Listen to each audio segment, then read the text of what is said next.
Presiden Amerika Serikat Donald Trump memperingatkan bahwa serangan militer baru terhadap Iran tetap mungkin terjadi jika Iran berperilaku buruk atau melakukan sesuatu yang buruk. Sementara itu, Presiden Amerika Serikat Donald Trump memperingatkan bahwa serangan militer baru terhadap Iran tetap mungkin terjadi jika Iran berperilaku buruk.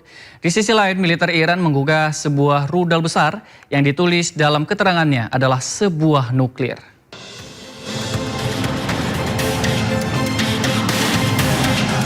Presiden Amerika Serikat Donald Trump memperingatkan bahwa serangan militer baru terhadap Iran tetap mungkin terjadi jika Iran berperilaku buruk atau melakukan sesuatu yang buruk.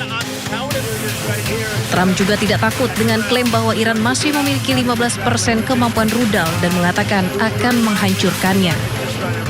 Trump bahkan membantah laporan yang menyatakan bahwa Amerika mungkin akan lebih baik tanpa kesepakatan.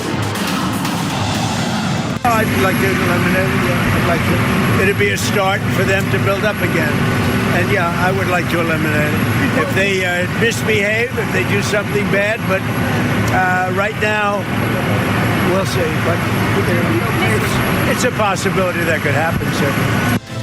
Menjawab laporan kekuatan militer Iran melemah, juru bicara Markas Besar Pusat Hatam Al-Anbiya mengunggah sebuah rudal besar yang ditulis dalam keterangannya adalah sebuah nuklir. Akun Instagram yang diduga milik Ebrahim Zolfagari ini mempertanyakan kekhawatiran Amerika yang melarang Iran memiliki senjata nuklir. Seperti diketahui sebelumnya, perundingan antara Amerika dan Iran berakhir buntu. Salah satu tuntutan yang tak bisa dipenuhi Iran adalah soal kepemilikan senjata nuklir, di mana Amerika meminta Iran menghentikan pengayaan nuklir dengan alasan apapun. Presiden Amerika Serikat Donald Trump menyampaikan Angkatan Laut Amerika Serikat yang menyita kapal Iran seperti bajak laut. Pernyataan Trump menambah ketegangan diplomatik di tengah konflik Amerika Serikat dan Iran, terutama terkait blokade maritim dan penutupan Selat Hormuz.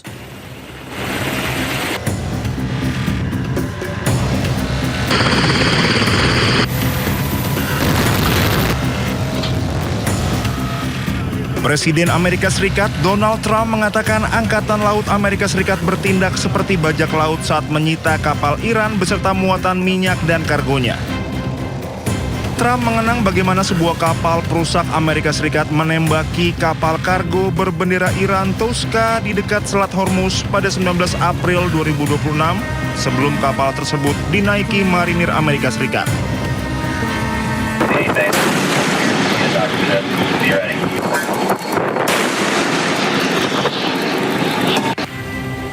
Beberapa kapal Iran telah disita Amerika Serikat setelah meninggalkan pelabuhan Iran bersama dengan kapal kontainer yang dikenai sanksi dan kapal tanker Iran di perairan Asia. And we took over the ship, we took over the cargo, took over the oil. It's a very profitable business. Who would have thought we were doing that? We're like pirates. We're sort of like pirates. Pernyataan Trump menambah ketegangan diplomatik di tengah konflik Amerika Serikat dan Iran, terutama terkait blokade maritim dan penutupan Selat Hormuz. Iran selama ini menilai operasi penyitaan kapal oleh Amerika Serikat sebagai pelanggaran serius terhadap kebebasan navigasi internasional. Ketua Parlemen Iran Muhammad Ghalibaf mengolok-olok tindakan blokade Amerika Serikat di Selat Hormuz. Ghalibaf menyebut tekanan dari Amerika Serikat tidak mempengaruhi terhadap produksi minyak Iran.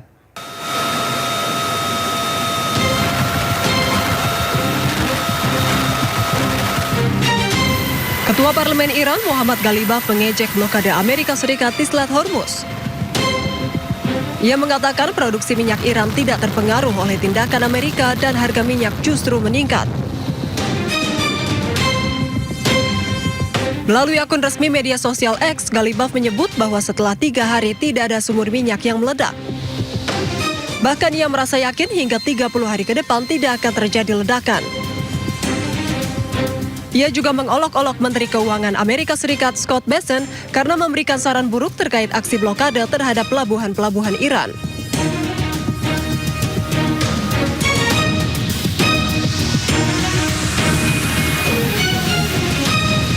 Sebelumnya, 52 kapal Iran dilaporkan telah melintasi blokade yang diberlakukan Amerika Serikat di perairan Iran dalam kurun waktu 72 jam. Dilansir dari media Timur Tengah, Middle East Monitor, berdasarkan data pelacakan satelit, kapal-kapal tersebut termasuk 31 kapal tanker minyak dan 21 kapal kargo. Diketahui Korps Garda Revolusi Islam mengumumkan pada 2 Maret bahwa Selat Hormuz telah ditutup untuk lalu lintas maritim. Hal tersebut menyusul pecahnya perang antara Amerika Serikat, Israel, dan Iran pada tanggal 28 Februari lalu.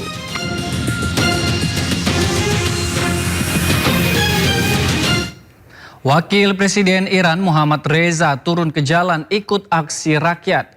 Dia turun ke jalan untuk dukung pemerintah dan angkatan bersenjata Iran. Wakil Presiden Iran Muhammad Reza menemui demonstran di jalanan Teheran, Iran. Masa aksi turun ke jalan mendukung pemerintah dan angkatan bersenjata Iran yang tengah berperang melawan Israel dan Amerika Serikat.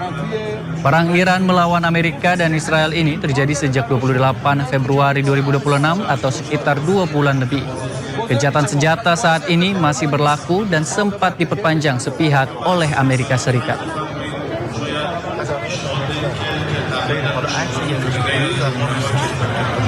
Pemirsa, pejuang Hizbullah merilis sebuah video tembak jatuh pesawat tanpa awak Hermes 450 milik Israel.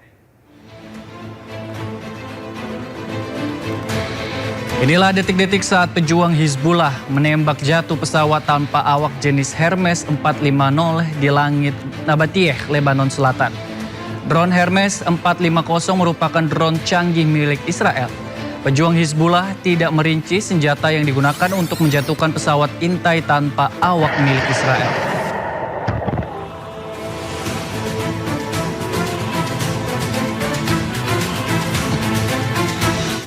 Sementara itu, Israel kembali langgar gencatan senjata dengan menggempur wilayah Lebanon Selatan. Serangan Israel dilaporkan membunuh setidaknya 7 orang dalam waktu 24 jam terakhir.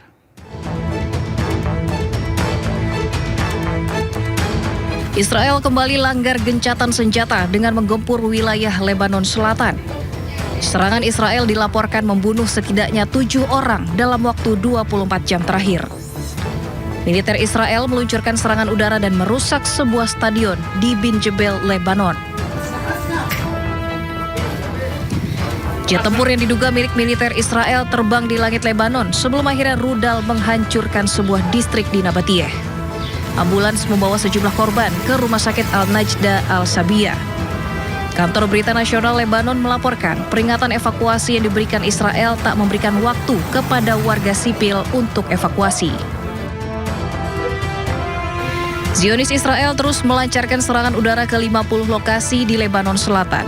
Serangan udara Israel diklaim menargetkan infrastruktur yang diduga milik Hizbullah. Bahkan militer Israel dilaporkan menggunakan bom fosfor putih untuk melancarkan serangan ke Lebanon Selatan. Bom fosfor terbuat dari senyawa kimia yang dampaknya bisa menyebabkan luka bakar terhadap korbannya. Padahal penggunaan bom fosfor telah dikecam luas oleh komunitas internasional.